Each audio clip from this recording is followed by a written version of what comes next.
நீ என்ன எடுத்துட்டு போறேன்னு உனக்கு தெரியலப்பா. நல்ல வேளை நீ இப்படியே ஹாஸ்பிட்டலுக்குள்ள போகல. என்ன காய்வ பிளவுஸுக்கு ஸ்டெத்தஸ்கோப் வித்தியாசம் தெரியாம இருக்கா?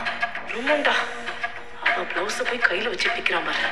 சிந்து சமையல் பிடிச்சிருக்கு சொல்றாரு உன் புருஷன். இந்த மனுஷனுக்கு சூப்ல ஸ்லோ பாய்சன் வச்சு ஸ்லோவா கொள்ளணும்க்கா.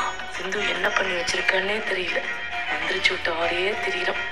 சிவாவுக்கும் சிந்துக்கும் நடுவுல என்ன நடக்குதுன்னே தெரியல. இந்த உயிரை படிச்சு பரவலிங்கம் அன்னபூர்ணிக்கு எழுதின உயிர்.